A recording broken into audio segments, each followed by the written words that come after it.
Hello everyone, welcome back to the Rajni's corner for everything.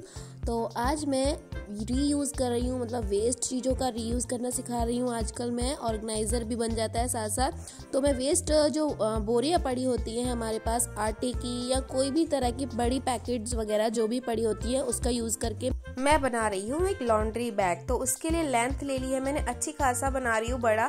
तो मैंने 21 inch इसकी length ली है। हमने जो भी बोरी वगैरह जो भी ली है, आपने बड़ी पैकेट आटे का बैग या कोई भी जो थोड़ी टाइट होती है वो यूज़ करनी है। और इसको मैंने कट कर लिया है 21 इंचेस में।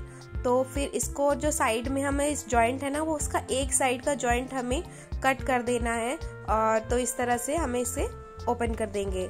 तो ये हमारी लेंथ तो पूरी हो गई 21। तो अगर जो विड्थ की कमी है वो हम जो ऊपर से जो पीस बचा है वो इसी में से निकाल लेंगे।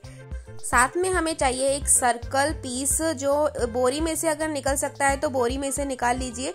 नहीं निकल पा रहा है तो कोई और वेस्ट भी ले सकते हैं। मैंने टाइड का पैकेट ले लिया है। ये भी थोड़ा टाइट मतलब कड़क होता है, तो स्ट्रॉन्ग होता है, तो इसलिए मैंने इसको ले लिया है। तो इसके साइज के लिए मैंने एक थाली प्लेट ले सकते हैं, पर वो थोड़ा छोटा बनता है। तो इसके लिए मैंने ना स्टील का मेरा ड्रम है तो उसका कैप लिया है मेजरमेंट के लिए। तो इसी के साइज में एक सर्कल बना देंगे इस तरह से। चौक नहीं चल रहा था तो मैंने पेन यूज किया है। और सर्कल से जो निशान लगा के बना है ना, उससे थोड़ा सा मार्जिन देते हुए जो स्टिचिंग में जाएगा, तो वो उस तरह से मैंने कट कर लिया है इसको सर्कल में। और इस पे मैंने एक डॉट डाला है पेन से ही, ताकि मुझे याद रहे कि कहाँ से स्टार्ट किया है। और इसी को नापते हुए जिस भी बर्तन से, थाली से, प्लेट से, जिससे भी आपने मेजर किया है उसी को नापते हुए जाएंगे। और इस तरह से हमारी उसकी विड्थ निकल जाएगी। तो मेरा साइज आया है 43 इंच। 43 इंच इसकी विड्थ की लेंथ है, पर मुझे 1 इंच स्टिचिंग में जाने के लिए 44 रखना है। तो जितना भी मेरा नीचे वाला पीस है, अगर ये पूरा सफिशिएंट होता है तो अच्छी बात है। अगर इसमें कमी पड़ती है तो हम इसी में से जो बचा हुआ पीस था उसको हम जोड़ देंगे। मेरा थोड़ा कम था तो देखिए इस तरह से मैं इसको इसमें जोड़ दूंगी। मेरा बिल्कुल मार्जिन पे आया है, 43 पॉइंट समथिंग आया है। तो मैं उतना ही से काम चला रही हूँ। तो देखो मैंने स्टिचिंग कर दी है, इसमें सिल दिया है, इसको एक पीस बना दिया। तो मेरी विड्थ आ गई है 44 और लेंथ आ गई है 21 इंच की। तो ये मुझे परफेक्ट साइज लग रहा है। अगर आपको छोटा बड़ा बनाना है तो आप थोड़ा सा इधर उधर कर सकते हैं साइज को। अब मैं कोई भी आप ना पीस ले सकते हैं, बेडशीट का, वेस्ट दुपट्टा, साड़ी और कोई भी कपड़ा जो आपके पास वेस्ट पड़ा हो तो आप उसका यूज कर सकते हैं। हम इसको कपड़े को लेंथ और विड्थ उतनी ही लेनी है जितना हमें नीचे बोरी का पीस कट किया है। और इस तरह से हमें इसको बिछा कर इसके साथ साथ ही इसको हमें अटैच कर देना है। और सीधी सीधी सिलाई लगा के ना ये अच्छे से अटैच भी हो जाएगा, कहीं पे भी नहीं जाएगा कपड़ा। और उसके बाद इसकी हम लेंथ कट कर सकते हैं। पर मैंने क्या किया, इसकी सिलाई में नहीं, इसको हमें ना प्रिंटेड साइड में कपड़ा लगाना है। जब मैं सिलने लगी ना, मुझे ये फैब्रिक मिला, ये कलर बहुत अच्छा लग रहा था। और कलर कंट्रास्ट में मैंने ब्लैक लिया है क्योंकि वो पूरा नहीं था, थोड़े थोड़े पीसेस थे। देखो हम पीसेस भी यूज कर सकते हैं, इसमें कोई ऐसी प्रॉब्लम नहीं है कि आपको पूरा लेंथ का एक कपड़ा ही जरूरत है। तो इस तरह से ना मैंने तो 2 तरीके बता दिए आपको, जो आपको अच्छा लगे वो यूज कर सकते हैं। मेरे को एक कपड़ा कम पड़ रहा है तो मैं इसको ज्वाइंट कर लूंगी और एक सीधा कपड़ा मेरा निकल के आ जाएगा। इस तरह से मैं लगा दूंगी सिलाई। और जो नीचे की तरफ कम पड़ रहा था वो मैं इसे कंट्रास्ट में ब्लैक कलर का लिया है और उसको मैं इसमें नीचे की तरफ जोड़ दूंगी। तो पहले मैं सिलाई करके लाती हूँ इसको, फिर आपको दिखाती हूँ। ये मैंने बोरी में अटैच कर दिया है कपड़ा। इस तरह से मैंने सीधी सीधी 4-5 सिलाई लगा दी है और जो कपड़ा था नीचे ब्लैक कलर लगा दिया। इससे लुक भी अच्छा आ रहा है और सुंदर भी लग रहा है इससे। ये मैंने धागे का बहुत ध्यान रखा है, ऊपर ब्लैक कलर का धागा लगाया और नीचे व्हाइट कलर का, क्योंकि नीचे भी ना वो अंदर का सीधा हिस्सा दिखाई देगा, अच्छा नहीं लगेगा।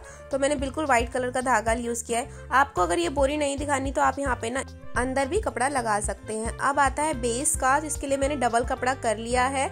और जो सर्कल कट किया था हमने टाइट के पैकेट से, तो उसी के बराबर हमने कपड़ा राउंड में ही कट कर लिया है। आप ना इसको आलपिन से सिक्योर कर ले पहले से ही, क्योंकि ना ये सर्कल में है तो इधर उधर हो जाता है। अब हम क्या करेंगे कि इसका जो 2 पीस कट किए थे उसके बीच में इसको एक पीस रखेंगे, ताकि नीचे ऊपर दोनों साइड से हमें ये ना दिखाई दे। इसको अच्छे से हमें पिन से सिक्योर करना है। मुझे तो ये करने की बहुत ही ज़्यादा ज़रूरत थी, क्योंकि जो मेरा ये ब्लैक वाला कपड़ा था ना बहुत सिल्की था और ऊपर से ये जो टाइड का पैकेट था ना वो स्लिपरी भी था। तो इसलिए ना बहुत ज़्यादा ज़रूरत थी इसको अटैच करने की। पूरा अटैच करके हमारे कहीं नहीं जाएगा और हम जब सिलाई लगाएंगे। तो मैंने इसको सर्कल है तो सर्कल की तरह ही सिलाई लगा लिया। आप सीधी प्लस किस तरह से भी सिलाई लगा सके ऐसे अटैच कर सकते हैं। तो अब इसको अटैच करने की बारी है। इसको इतना छोड़कर मीन्स 2 इंच छोड़कर लगभग हमें सिलाई लगाना स्टार्ट करना है हमें इस तरह से। तो इस तरह छोड़ देंगे, वो मैं आगे बताती हूँ कि क्यों छोड़ा है ये, और इस तरह से हम इसको अटैच करते जाएंगे पूरा राउंड। मैं इसको अटैच कर लाई हूँ और ये जो छोड़ा था, अब हम इसलिए छोड़ा था ताकि ना ये सही से बैठ जाए और हमें इस तरह से अब ये नीचे की तरफ जो सीधी सिलाई लगा के इसको बाद में ऊपर से भी अटैच करना है, क्योंकि फिर झोल आ जाता है और प्रॉब्लम आती है। इसलिए मैंने छोड़कर सिलने के बाद फिर दोबारा इसको ऊपर से सिलूंगी बचा हुआ। अब ये सिल लिया है हमने। पहले ये वाली सिलाई लगाई, फिर इसके बाद ये वाली, और इसके बाद हम करेंगे ऊपर से इसको फोल्ड करने से फिनिशिंग भी आएगी, अच्छा भी दिखेगा। मैंने ना किनारी वाली साइड लिया था, कपड़े में किनारी थी, तो इसको 1 टाइम ही फोल्ड करने से काम चल रहा है। अगर आपका धागे निकल रहे हैं ना कपड़े से तो आप डबल फोल्ड करें इसको, ताकि फिनिशिंग अच्छे से दिखे। पर मेरा एक ही बार फोल्ड करने से काम चल गया है।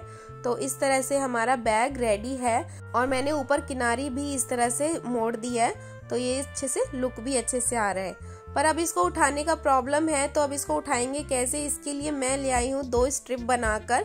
स्ट्रिप की लंबाई मैंने लगभग 10 इंच के आसपास ली है मैंने, आप थोड़ा छोटा बड़ा ले सकते हैं। अब इस स्ट्रिप को थोड़ा सा इस तरह से फोल्ड करके इसके इस तरह से जॉइंट कर देना है इसको, और थोड़ा सा ना इसको लूज छोड़कर दूसरे कॉर्नर को भी इस तरह से फोल्ड करके इस तरह से अटैच करेंगे, ताकि ये एक हैंडल के जैसा बन जाए, ताकि इसको उठाने में इजी रहे। तो इस तरह से मैंने दोनों का अटैच करूंगी। दूसरा किधर लगाना है, इसके लिए आपको क्या करना है, बैक का एक साइड पे इस तरह से मोड़ना है, दोनों साइड बनाने हैं कॉर्नर, और इस साइड और इस साइड दोनों साइड आपको निशान लगा लेने हैं पहले से ही, और दोनों अपोजिट साइड लग जाएंगे। अटैच करने के बाद ये इस तरह से हैंडल बन गया है। नीचे भी फिनिशिंग देने के लिए ना आप इस पे सिलाई लगा सकते हैं, ये आपकी चॉइस है, आप करना चाहे नहीं करना चाहे, पर लगाने से क्या है थोड़ी सी फिनिशिंग दिखेगी। इस तरह से वो बैठ भी जाएगा अच्छे से, हिलेगा डुलेगा नहीं, और फिनिशिंग से पूरा सर्कल अच्छे से आ जाएगा। तो आप लगा दें तो अच्छी बात है, इस तरह से एक किनारी सी बन जाएगी और रखने में भी आराम से रख जाएगा। और हमारा बैग रेडी है। इसमें आप गंदे कपड़े डालिए, कुछ भी डालिए, ये एक मल्टीपर्पस बैग रेडी है। कमेंट करके जरूर बताएं कि आपको कैसा लगा। इसमें आप बच्चों के टॉयज भी रख सकते हैं, जो बच्चे इधर उधर फैला देते हैं, फैले नहीं दिखेंगे, तो एक ऑर्गेनाइजर बन गया बच्चों के टॉयज रखने के लिए।